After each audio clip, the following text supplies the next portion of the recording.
जय श्री राम दोस्तों तारीख है 27-28 फरवरी और इस दौरान कुछ ऐसा होने वाला है जो इतिहास बदल सकता है। यूरोपियन यूनियन के चीफ और 27 देशों के 27 कमिश्नर पहली बार एक साथ भारत आ रहे हैं। लेकिन सवाल यह है, क्यों अचानक ये इतनी बड़ी मीटिंग इतनी तेजी से क्यों हो रही है? इस मुलाकात का भारत और दुनिया की राजनीति पर क्या असर पड़ने वाला है? अगर हाल की घटनाओं पर नजर डालें तो साफ दिखता है कि दुनिया में सत्ता का संतुलन तेजी से बदल रहा है। अफगानिस्तान में जब तालिबान लौटा, भारत के पास दो रास्ते थे, या तो पीछे हट जाए या फिर तुरंत बातचीत शुरू करे। भारत ने दूसरा रास्ता चुना और यही तेजी आज हमारी कूटनीति की ताकत बन चुकी है। इसी स्पीड का असर देखिए कि अब यूरोपियन यूनियन, जो कभी अमेरिका और चीन के बीच झूलता था, भारत के दरवाजे पर खड़ा है। यूरोप में जंग छिड़ी हुई है, अमेरिका ने भी उसे झटका दे दिया है और अब यूरोप को समझ आ रहा है कि उसे एक नया भरोसेमंद साथी चाहिए। लेकिन भारत ही क्यों? आखिरकार भारत में ऐसा क्या है जो यूरोपियन यूनियन को खींच लाया है? पिछले हफ्ते यूरोपियन यूनियन के बड़े नेता एक तरह से बौखलाए हुए थे।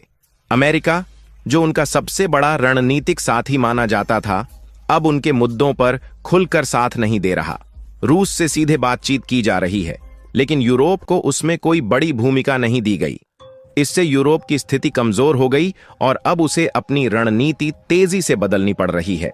यही वजह है कि यूरोप अब अपनी विदेश नीति को नए सिरे से गढ़ रहा है।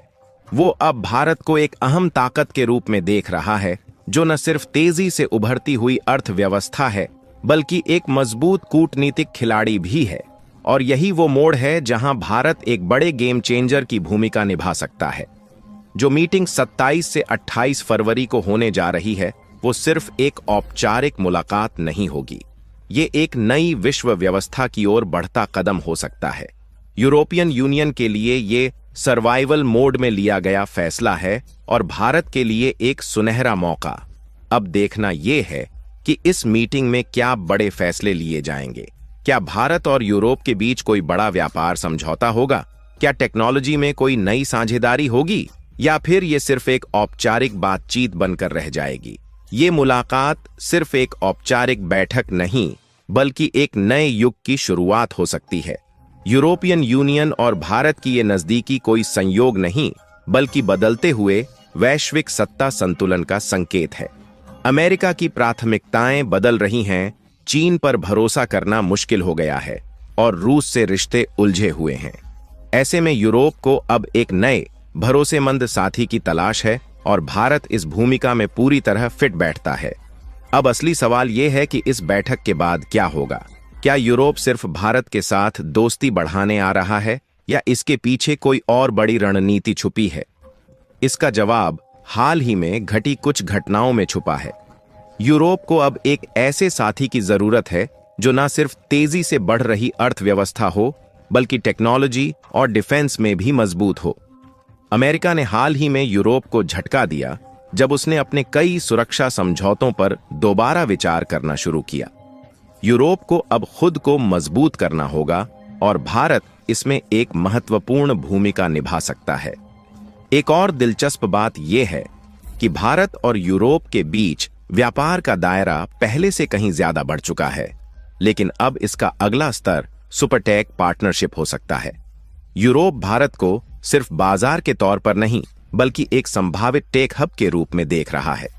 आने वाले सालों में एआई, सेमीकंडक्टर, 5G और ग्रीन एनर्जी जैसी तकनीकों में भारत और यूरोप मिलकर काम कर सकते हैं। लेकिन यहां एक बड़ा मोड़ आ सकता है। क्या भारत इस मौके का पूरा फायदा उठा पाएगा? कई बार भारत अपनी कूटनीति में संभल कर चलता है, लेकिन अब वक्त आ गया है कि हम अपनी शर्तों पर बड़े फैसले लें। यूरोप को भी यह समझना होगा कि भारत अब सिर्फ एक उभरती हुई शक्ति नहीं, बल्कि एक निर्णायक खिलाड़ी है जो बिना शर्तों के किसी के साथ नहीं खड़ा होगा। अगर इस बैठक में यूरोप और भारत के बीच कोई बड़ा सुरक्षा या टेक्नोलॉजी समझौता होता है, तो ये दुनिया की राजनीतिक दिशा को पूरी तरह बदल सकता है। आने वाले कुछ महीनों में हम देख सकते हैं कि भारत और यूरोप एक नए वैश्विक गठजोड़ की नींव रख सकते हैं, जो भविष्य में अमेरिका और चीन की टक्कर का होगा। लेकिन सबसे दिलचस्प बात यह है कि ये सिर्फ एक शुरुआत है। ये बैठक सिर्फ भारत और यूरोप के रिश्तों को ही नहीं, बल्कि पूरी दुनिया की राजनीति को एक नए मोड़ पर ला सकती है। आने वाले समय में हम देखेंगे कि भारत सिर्फ एक उभरती ताकत नहीं, बल्कि एक ग्लोबल लीडर बनने की राह पर तेजी से बढ़ रहा है। भविष्य में भारत और यूरोप की यह साझेदारी सिर्फ व्यापार और टेक्नोलॉजी तक सीमित नहीं रहेगी, बल्कि यह नए भू राजनीतिक समीकरणों को जन्म देगी। यह गठजोड़ एक वैश्विक ध्रुवीकरण को जन्म दे सकता है, जहां भारत यूरोप के साथ मिलकर एक तीसरी शक्ति के रूप में उभर सकता है, जो अमेरिका और चीन के बीच संतुलन बनाने का काम करेगा। यूरोप अभी तक अमेरिका पर सुरक्षा और टेक्नोलॉजी के लिए निर्भर था, लेकिन जब अमेरिका ने अपनी प्राथमिकताएं बदलीं, तब यूरोप को एहसास हुआ कि उसे एक नया रणनीतिक साथी चाहिए। अगर भारत और यूरोप मिलकर डिफेंस, सेमीकंडक्टर और एआई टेक्नोलॉजी में आगे बढ़ते हैं, तो इससे पश्चिमी देशों में सत्ता संतुलन बदल जाएगा। यूरोप के लिए भारत सिर्फ एक बाजार नहीं रहेगा, बल्कि वह उसका टेक्नोलॉजी और सुरक्षा पार्टनर भी बन सकता है। इसके अलावा मिडिल ईस्ट और अफ्रीका में भी इसका असर देखने को मिलेगा। यूरोप और भारत अगर साथ आते हैं, तो ये चीन की belt and road initiative BRI को टक्कर दे सकते हैं। भारत की एक्ट ईस्ट पॉलिसी और यूरोप की ग्लोबल गेटवे स्ट्रैटेजी मिलकर एशिया, अफ्रीका और मिडिल ईस्ट में चीन के प्रभाव को कम कर सकती है।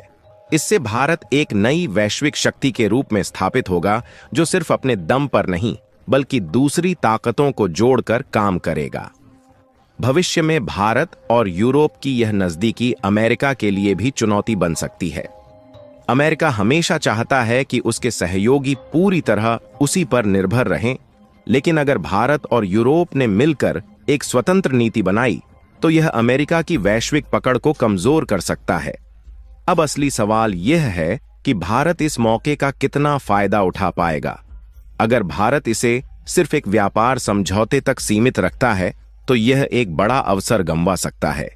लेकिन अगर भारत अपनी रणनीति को और आक्रामक बनाता है और टेक्नोलॉजी, डिफेंस, एनर्जी और डिजिटल इकोनॉमी में यूरोप के साथ गहराई से जुड़ता है, तो आने वाले दशक में भारत दुनिया का सबसे प्रभावशाली खिलाड़ी बन सकता है।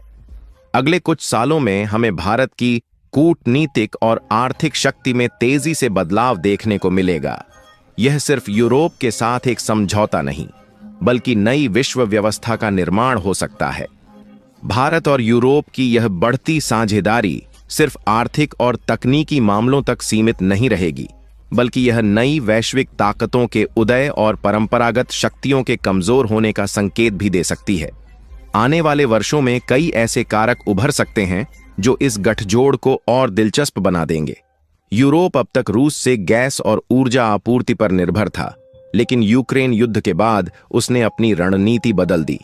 भारत ने रूस से तेल खरीदकर अपनी अर्थव्यवस्था को मजबूती दी और उसे सस्ते दामों पर यूरोप और अन्य देशों को बेचा। यह दिखाता है कि भारत सिर्फ एक उपभोक्ता नहीं, बल्कि वैश्विक आपूर्ति श्रृंखला का नया मैनेजर बन सकता है।